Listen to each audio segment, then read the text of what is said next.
I started drinking the very first week of freshman year. I hated it. I hated him for a long time. I went to my first AA meeting, I think at 16.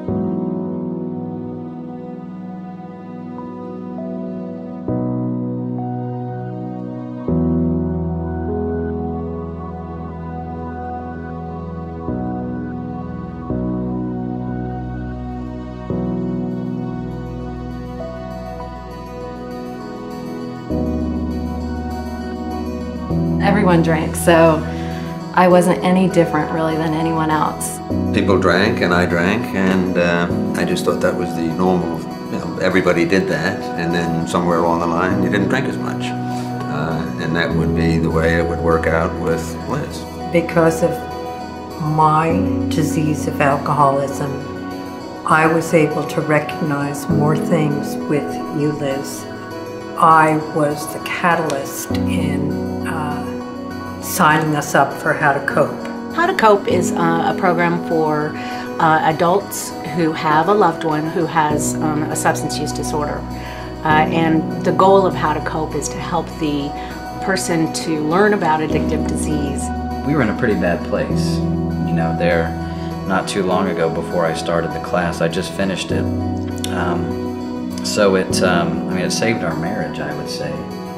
In the How to Cope course, they learn tools for taking care of themselves so that they can have a normal life themselves, regardless of whether or not their loved one seeks treatment, gets into recovery or not. I went through the How to Cope class, and it has changed my life. I mean, it's changed my life just like going through treatment changed my life.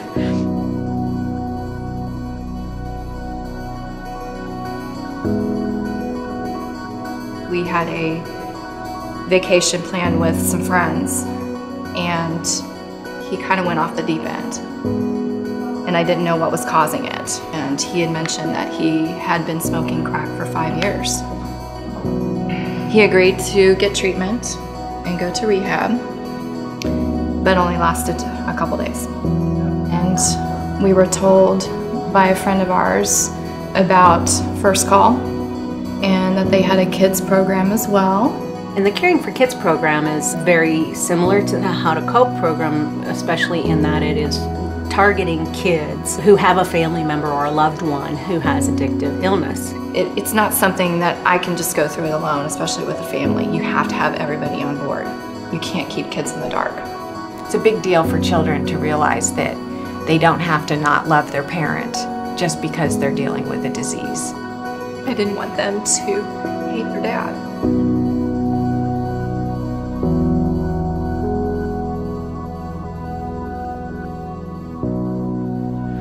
You know, I remember we're sitting out there drinking, it was late at night, and started getting like my first real buzz on, and just thinking, this is perfect. This is the piece that's been missing. I was a junior in high school, and I got my first DUI. I had been arrested for minor possession before that.